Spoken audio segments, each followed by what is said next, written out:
Hello good morning friend, this Sangeeta.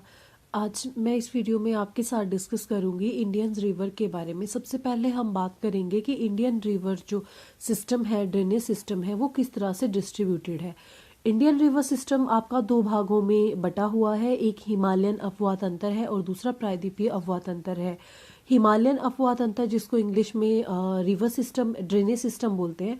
सबसे पहले हम बात करेंगे कि अपवाह तंत्र का मतलब क्या होता है। अपवाह तंत्र का मतलब होता है जब कोई मेन रिवर में छोटी छोटी हर जगह से आने वाली जो नदियां हैं वो एक मेन रिवर में मिल जाती है, उसको आप अपवाह तंत्र या ड्रेनेज सिस्टम कहते हैं। तो जो हिमालयन रिवर सिस्टम है वो आपका 3 भागों में बटा हुआ है। फिर उसके बाद हम प्रायद्वीपीय अपवाह तंत्र करेंगे। इस वीडियो में मैं आपको क्वेश्चंस, एमसीक्यू सब कुछ कवर करूंगी प्रीवियस ईयर का जो भी, और सिस्टमेटिकली ऐसे आपको स्टडी करवाऊंगी कि आपके माइंड में ये फिक्स हो जाएगा। सबसे पहले हम हिमालयन अपवाह तंत्र की बात करेंगे। उसमें आपके पास 3 नदियां आती है, सिंधु, गंगा एंड ब्रह्मपुत्र। हिमालयन अपवाह तंत्र में सिंधु नदी, गंगा नदी और ब्रह्मपुत्र नदी। ठीक है, सबसे पहले हम बात करेंगे सिंधु नदी। सिंधु नदी होती है वो 3 देशों से होकर बहती है। उसमें है चीन है, भारत है, पाकिस्तान है। ठीक है, और सिंधु नदी की लंबाई है 2880 किलोमीटर है। अब बात आती है कि सिंधु नदी का उद्गम स्थान क्या है। तो जो सिंधु नदी है वो तिब्बत में, चीन में जो मानसरोवर झील है वहां से निकलती है। तो सिंधु नदी का उद्गम स्थल क्या हुआ? भारत के बाहर। कहाँ हुआ? चीन में हुआ। ठीक है, या तिब्बत भी चीन में ही है, तिब्बत से हुआ मानसरोवर झील से। ओके, लेकिन बात आती है दूसरा क्वेश्चन कैसे बनता है कि भारत में ये कहाँ से एंटर करती है। तो सिंधु नदी निकलती मानसरोवर झील से है, लेकिन जब वो भारत में एंटर करती है वो लद्दाख से एंटर करती है। लद्दाख का दमचोक से एंटर करती है, लद्दाख या लेह के दमचोक से एंटर करती है और राइट साइड से एंटर करती है। ठीक है, राइट साइड से एंटर करती है भारत में, कहाँ? लद्दाख में। और लद्दाख से होते हुए फिर ये पाकिस्तान में चली जाती है। पाकिस्तान में दर्रिस्तान से ये कराची, और कराची से ये अरब सागर। तो सिंधु नदी कहाँ से निकली? मानसरोवर से निकली, तिब्बत से निकली, लद्दाख में, इंडिया में लद्दाख से राइट साइड से एंटर हुई, उसके बाद पाकिस्तान में गई, पाकिस्तान के बाद अरब सागर में गई। तो सिंधु नदी तिब्बत से निकल के अरब सागर में जाती है। ठीक है, उसके बाद देखो यहाँ पे ये हो गया। अब सिंधु नदी है तो इसमें बहुत ज़्यादा ड्रेनेज सिस्टम हम पढ़ रहे हैं, तो ये मेन सिंधु नदी है। अब निकलते निकलते इसमें बहुत ज़्यादा रिवर्स इसमें आती है। तो इसकी सहायक नदियाँ कौन कौन सी है? देखिए, इसकी 5 सहायक नदियाँ: चिनाब, झेलम, रावी, व्यास, सतलुज। ठीक है, चिनाब, झेलम, रावी, व्यास और सतलुज। आपको याद कैसे रखना है? जैसे सिंधु तो साधु ले लीजिए आप, तो साधु को क्या करना पड़ता है? जो अच्छे साधु संत होते हैं वो क्या छोड़ते हैं? अपने चिन्ह छोड़ जाते हैं। मतलब जैसे आप बुद्ध को ले लीजिए, बुद्ध बौद्ध धर्म या जैन धर्म में जो आपके साधु संत हुए, उन्होंने क्या छोड़ा? अपने चिन्ह छोड़े। मतलब उन्हीं की थ्योरी को हम फॉलो कर रहे हैं अपनी लाइफ में आगे बढ़ने के लिए। तो चिनाव मतलब साधु क्या छोड़ता है? चिन्ह छोड़ता है। और अगर गलत साधु है, झूठा साधु है, तो उसको क्या करना पड़ता है? हमें झेलना पड़ता है। तो ऐसे याद रखिए, कोई रावी है, रवि नाम का कोई साधु है, अगर वो अच्छा है तो वो चिन्ह छोड़ेगा, अगर वो गलत है तो उसको झेलना पड़ेगा हमें।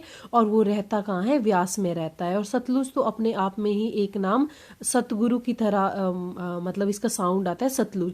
तो कुछ इस तरह से ट्रिक बना के आप सिंधु नदी के जो ट्रिब्यूटरी है या सहायक नदियां हैं उनको आप याद रख सकते हैं। जब भी आप इस तरह से माइंड में फ्रेम करेंगे आपको याद रह जाएगा, चिनाब, झेलम, रावी, सतलुज, ब्यास। ठीक है, तो सबसे बड़ी जो इसकी ट्रिब्यूटरी है, सिंधु नदी की सहायक नदी है, वो आपकी चिनाब नदी है। ठीक है, चिनाब नदी। और क्वेश्चन आता है कि चिनाब नदी कहाँ से निकलती है? तो हिमाचल प्रदेश से निकलती है। हिमाचल के बारालाचा दर्रा, K12 लारा दर्रे से निकलती है। और जहां से ये बारालाचा दर्रे से निकलती है तो वहां पे ये 2 भागों में, मतलब 2 तरह से आती है, एक इधर से एक इधर से, एक चंद्रा एक भागा। चंद्रा और भागा जब मिलके जब चंद्र और भागा आपस में मिल जाती है तो उसका नाम पड़ जाता है चंद्रभागा। तो चिनाब का एचपी में नाम क्या हुआ? चंद्रभागा। चिनाब नदी जो सिंधु नदी की सबसे सहायक नदी है, सबसे बड़ी सहायक नदी है, उसका हिमाचल प्रदेश में क्या नाम हुआ? चंद्रभागा नदी। ठीक है, उसके बाद दूसरा आता है झेलम नदी। तो बेचारे कश्मीर वाले झेलते हैं, अभी तो उनका झेलना खत्म हुआ है, लेकिन काफी टाइम से वो झेल ही रहे हैं टेररिज्म। तो आप याद रखिए, कश्मीर झेलम नदी कहाँ से निकली है? कश्मीर से निकलती है और वेरी नाग घाटी से निकलती है। 170 किलोमीटर ये बहती है और उसके बाद पाकिस्तान में ये चली जाती है। तो झेलम नदी जो है वो कश्मीर से निकली, कश्मीर से निकलते हुए वो कहाँ मिल गई? चिनाब नदी में मिल गई। ठीक है, उसके बाद तीसरी ट्रिब्यूटरी आ गई रावी नदी। और रावी नदी कहाँ से निकलती है? हिमाचल प्रदेश से निकलती है, रोहतांग दर्रे से निकलती है। और रोहतांग दर्रे से निकलने के बाद ये झेलम नदी में मिल जाती है। उसके बाद ब्यास नदी है। ब्यास नदी कहाँ से निकलती है? रोहतांग से निकलती है, कुल्लू घाटी में बहते हुए ये सतलुज नदी में मिल जाती है ब्यास नदी। उसके बाद सतलुज नदी है। सतलुज नदी कहाँ से निकलती है? तिब्बत के राक्षस ताल से निकलती है और पंजाब से होते हुए ये पाकिस्तान में जाती है। पंजाब से जाते हुए पाकिस्तान में जाती है, फिर कहाँ मिल जाती है? चिनाब नदी में मिल जाती है। तो देखिए, पंजाब को इसीलिए 5 नदियों का भी कहा जाता है, संगम भी कहा जाता है, क्योंकि वहाँ पे ये सारी 5 नदियाँ जो है एक साथ मिल जाती है पंजाब में, और पाकिस्तान में ये चली जाती है। और पाकिस्तान के बाद कहाँ? एक कंप्लीट नदी बन के, सिंधु नदी बन के ये अरब सागर में चली जाती है। उसके बाद हम बात करेंगे गंगा नदी के बारे में। गंगा नदी भारत की सबसे लंबी नदी है और इसकी लंबाई 2525 किलोमीटर है। और गंगा नदी की जो सहायक नदियां हैं वो अलकनंदा प्लस भागीरथी है। अलकनंदा और भागीरथी इसकी सहायक नदियां हैं और ये कहाँ मिलती है? देवप्रयाग में मिलती है। ये क्वेश्चन आता है कि अलकनंदा प्लस भागीरथी कहाँ मिलती है? तो देवप्रयाग में मिलती है। और देवप्रयाग से आगे बढ़ते हुए जब ये आगे बढ़ती है तो उसका नाम गंगा पड़ता है। तो गंगा नदी भारत की सबसे लंबी नदी है।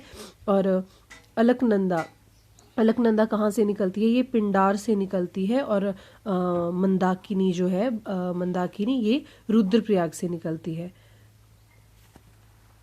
गंगा जो है भारत में उत्तराखंड से एंटर करती है, उत्तराखंड, और उसके बाद उत्तर प्रदेश, उसके बाद बिहार, उसके बाद पश्चिमी बंगाल। पश्चिम बंगाल में फरक्का से 2 नदियों में बट जाती है, जो कि हुगली है और भागीरथी है। तो नेक्स्ट वीडियो में हम गंगा के बारे में डिटेल में डिस्कस करेंगे। Thank you.